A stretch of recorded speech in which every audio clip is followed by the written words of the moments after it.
Effectively, we're playing Dungeons and Dragons, but it comes in the most highly anticipated gaming form that you could find. It is here. It's the highest reviewed and most critically successful game this year, and in fact, the only game that Grant bought, and it's finally arrived. It's called Baldur's Gate 3, and Grant's here to break down why this is such an important and exciting release for gaming and for Dungeons and Dragons, I'm going to say. Yes. Because we often miss the mark with D&D, and then the traditionalists in us, we're like, no, we're going to go back to paper and pens because it's so much better.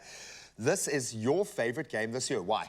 Look, so I've recently got into Dungeons and Dragons. I'm watching a lot of Dungeons and Dragons content. This is very nerdy, but the Dimension 20 crew that produce their own videos. Sounds amazing. They do like Dungeons and Drag Queens, which is like an incredible thing. Playing Dungeons and Dragons. With RuPaul's crew playing It's great. It's so much fun. And it showed me, I used to have this really weird preconceived idea. I think a lot of South Africans do. Yeah. Like we grew up thinking weird things about Dungeons and Dragons. Well, it was probably planted there. Yes, yeah. But it's actually this incredible game where you use your imagination. You grew up playing it.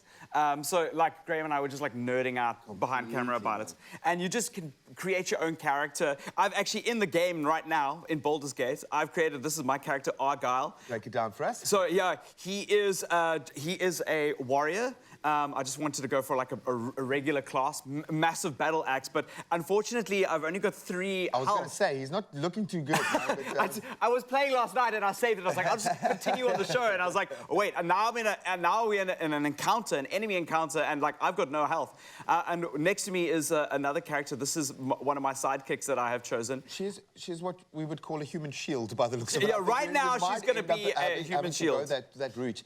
I love the collaborative nature of games like this. I love the creativity that you've got to come up with under pressure, under duress. That's when you've got to do your critical thinking. So there's some great skills that can get developed in this space.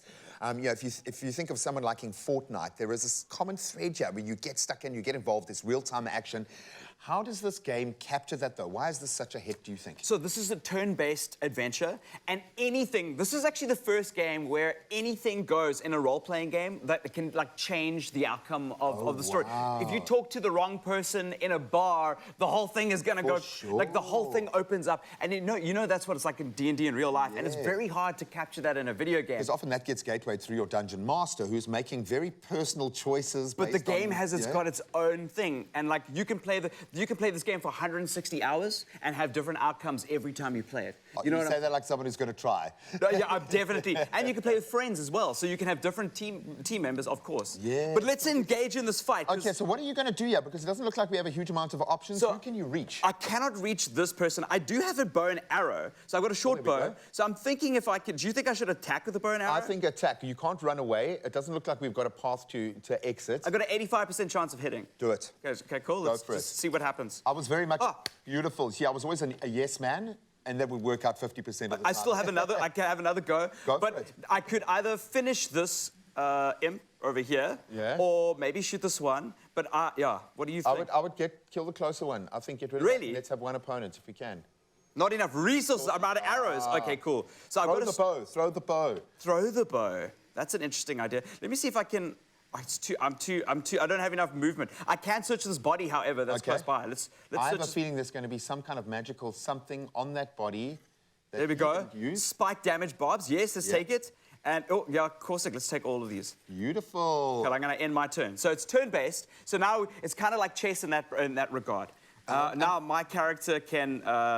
And I like that. It speaks to knowing your roles, but you can also build your character up either on who you desperately want to be or who you desperately don't want to be. What I love about living in this kind of space and operating here is you can have so much fun building the light and shade around that character, but then you've got to kind of make it all happen in the heat of battle. Oh, no, I've run out of movement. And I'm stuck. Okay. I think we're going down, man. I'm going to have to end my turn. I don't think these... So now the enemy's turn? Oh, please miss. Come on.